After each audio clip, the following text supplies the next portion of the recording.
Salam sejahtera dan salam serak kesayang bersama saya Janet Bennett. Tumpuan berita. Kerajaan Sarawak dengan Brunei Darussalam terus memperkukuh hubungan dan kerjasama bagi meneroka potensi pelaburan untuk kepentingan dua belah pihak. Timbalan Premier Sarawak Dato' Amar Wang Tengah Liasan berkata ia dikuatkan lagi dengan pemerintaian memorandum persefahaman MOU di antara Lembaga Pelaburan Pembangunan Malaysia (MIDA) dan Agensi Pelaburan Brunei (BIA) ketika lawatan Perdana Menteri Datuk Seri Anwar Ibrahim ke Brunei baru-baru ini yang turut diiringi Premier Sarawak Datuk Patinggi Tan Sri Dr. Abang Abdul Rahman Zuhari, Datuk Abang Hopeng. Jelasnya, MOU itu merangkumi kerjasama dan pelaburan dua hala dalam sektor minyak dan gas hiliran, ekonomi digital, pembuatan pintar, pertanian pintar, artificial intelligence AI, pelancongan dan industri makanan halal. Ini adalah satu peluang untuk kita bekerjasama, ya. Dan kita cuma nak facilitate, but the most important thing is for B2B engagement. Dan masa kunjungan di Yang Amat Berhormat Perdana Menteri ditandatangani perjanjian dengan MIDA bersama dengan Brunei Investment, dan ini akan memberi jalan untuk facilitate apa juga bidang-bidang yang menjadi kepentingan bersama untuk pelaburan. Dan malahan dari segi sektor pelancongan itu juga kita bincang. Beliau berkata demikian ketika ditemui media selepas menyempurnakan Majlis Perhimpunan Khas dan sambutan Jubli Emas ke-50 Perbadanan Kemajuan Perusahaan Kayu Sarawak Pusaka di Kuching pada Jumaat. Terdahulu, beliau juga pengurusi Lembaga Pengurusan Pusaka dalam ucapan yang beritahu tempoh 50 tahun yang lalu telah menyaksikan industri berasaskan kayu Sarawak berkembang kepada industri pemprosesan domestik yang pelbagai. Tambahnya, di bawah strategi pembangunan pasca COVID-19 PCDS 2030, industri berasaskan kayu dikenal pasti sebagai salah satu sektor ekonomi penting untuk mengubah Sarawak menjadi negeri maju menjelang 2030. Sehubungan itu, jelasnya pusaka berhasrat untuk memacu transformasi industri perkayuan bagi menjana 8 bilion ringgit pendapatan ekspor menjelang 2030 dan meletakkan Sarawak sebagai pusat kuasa dan hub industri perkayuan di Malaysia dan ASEAN.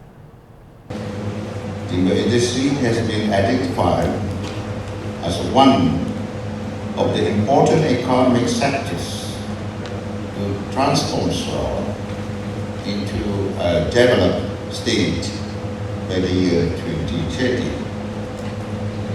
The sector is targeted to generate an annual export earnings of about RM 8 billion by the year 2030. To achieve this, the timber industry must adapt to changes and be transformed from primary-based industry to high-value-added processing. The target industries are panel, engineered wood, furniture, and bamboo-based products. Berita seterusnya, Anjong Kasih Yayasan Kebajikan Negara YKN Hospital Miri merupakan rumah penginapan sementara yang berbeza dengan Anjong Kasih lain di Malaysia. Menteri Pembangunan Wanita, Keluarga dan Masyarakat Datuk Seri Nancy Sukri berkata, Anjong Kasih yang terdapat di Miri menempatkan bukan sahaja pengiring pesakit, malah pesakit yang datang dari kawasan luar bandar daripada bandar Miri. Beliau berkata demikian kepada media selepas melakukan lawatan ke Anjong Kasih berkenaan pada Jumaat.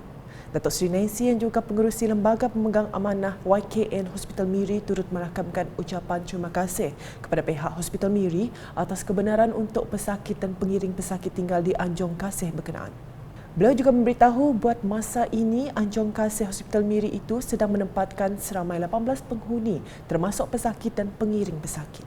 Sementara itu, Timbalan Menteri Kesihatan Lukan Isman Awang Sauni yang turut sama dalam lawatan itu berkata, kemudahan Anjong Kasih Hospital Miri itu adalah penting, terutama sekali apabila hospital itu menjadi tumpuan utama untuk penduduk di wilayah utara Sarawak.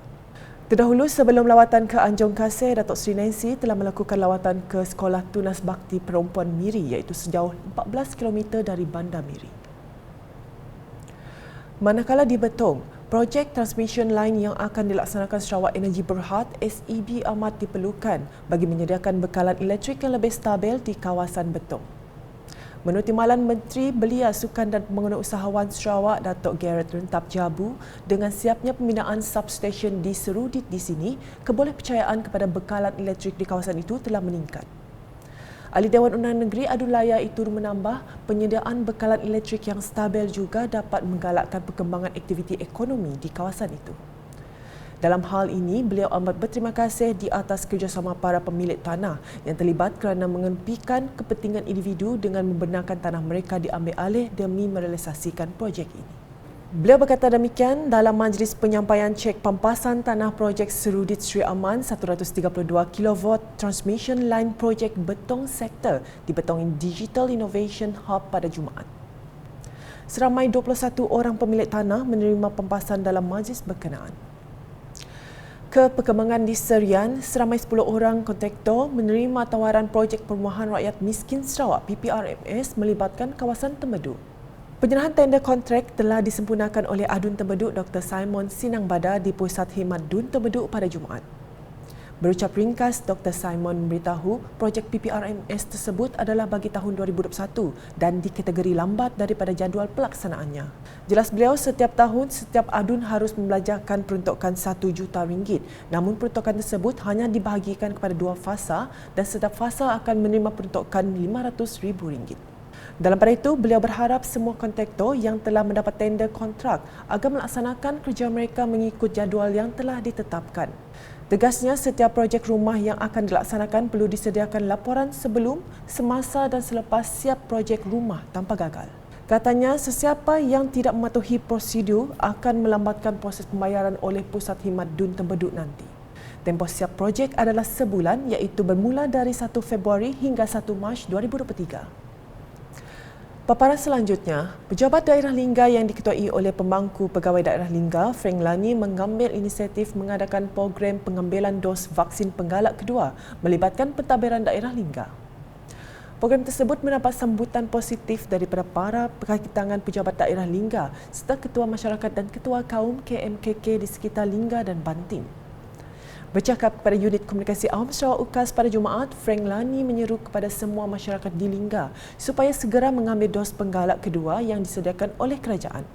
Katanya masyarakat boleh mengambil vaksin cara walk-in di setiap klinik kerajaan di daerah masing-masing. Dalam pada itu, beliau memberitahu Pejabat Daerah Lingga juga mengadakan program sama untuk komuniti di bawah pentadbiran KMKK masing-masing. Sekian edisi Tengah Hari bersama saya, Jaden Bennett. Berita lebih lanjut boleh didapati di semua platform media sosial UKAS termasuk portal ukas.sarawak.gov.my dan UKAS channel di YouTube. #Menyebar Fakta, Salam UKAS.